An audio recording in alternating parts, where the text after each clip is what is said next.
Всем привет! Меня зовут Аня, и с вами снова «Великий и могучий» – проект о русском языке с региональным акцентом. Сегодняшняя наша встреча начнется с загадок. Знаете ли вы, что в русском языке фраза «борщ пересолила» означает то же самое, что и фраза «с солью переборщила»? Не менее интересная история приключилась у моей подруги с чайником. Во время чаепития она сказала, что чайник долго остывает, а я ответила, что чайник долго не остывает. В итоге оказалось, что мы говорим об одном и том же.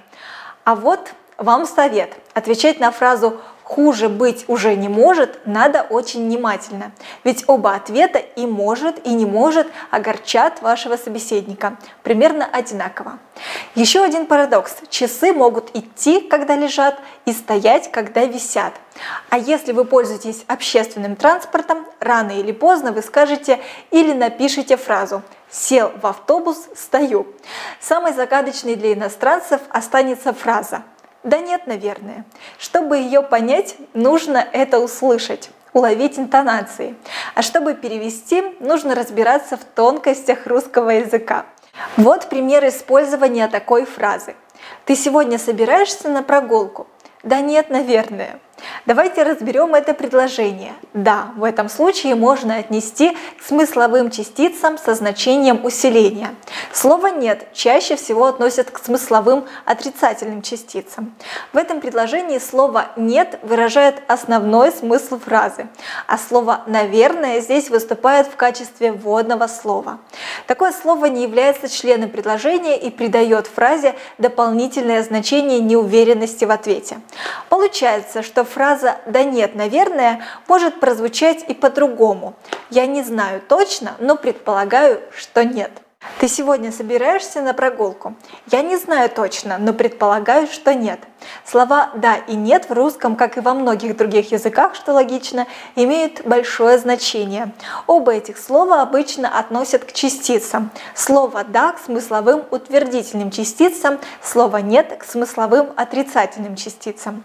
В русском языке служебные части речи не являются членами предложения. Это правило относится и к частицам. Однако слова «да» и «нет» настолько емкие, что могут заменить по смыслу развернутые предложения, где есть грамматическая основа и второстепенные члены предложения.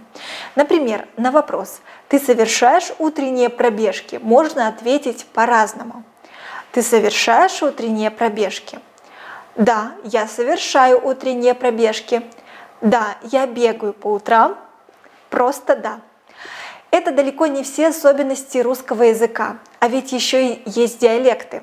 Диалект – это разновидность языка, которая употребляется как средство общения между людьми, которые проживают на одной территории. Наш Вятский край тоже славится своими особыми диалектами, манерой произносить звуки, расставлять ударения в словах, использовать особые диалектные слова или слова в других значениях, которые отличаются от общепринятых. Примеры вятского диалекта представлены в книге кировской писательницы Тамары Копаневой «Вятское далеко. Как Ванчо себе невесту выбирал». Вот один из примеров. Хозяин ходха самовар раскочегарил. Откиль, мол, эки едете, ухлябались в дороге-то. Вздохнул мужик-то и отвечает: далеконько едем, из самой Москвы матушки. Ехали, заплутали, с дороги сбились. И вот горе-то какое, зауморил, заморозил парнишку-то. Ой, что теперь еще делать-то, что делать?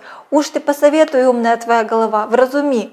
Да чё совет, мол, один, хозяин бает, садитесь как к самовару, да и спейте чаек, покуда нутро не отогреется, душа не оттает. Здесь видно и характерное для вятчан чоканье, когда жители вместо «что» говорят «чё». Заметна еще одна примета вятской речи. Жители вятских деревень очень любят добавлять к словам частицу «то».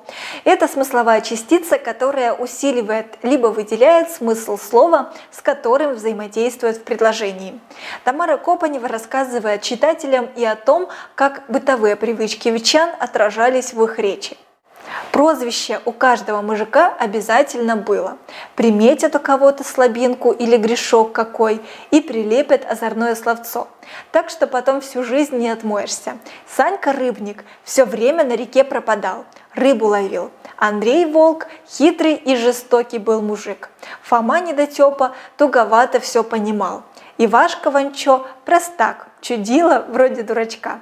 В книге «Вятское далеко» перечисляются названия вятских деревень, приводятся пословицы, отражение житейской мудрости местных жителей. Рекомендую к прочтению. А теперь домашнее задание. Придумайте список вопросов, на которые можно ответить и развернуто, и односложно, с использованием слов «да» и «нет». Темой для таких вопросов пусть будет ваше увлечение, хобби. Публикуйте свои работы в любом формате – текст, видео, аудио с хэштегами «Великий и могучий РФ», «Великий и могучий Вятка», «High and Mighty». За каждую работу мы высылаем в подарок пазл в онлайн-формате и сообщения с пояснениями по работе. При выполнении минимум 10 домашних заданий по нашим урокам вы получаете диплом участника проекта. На сегодня все. До новых встреч. Любите и изучайте русский язык.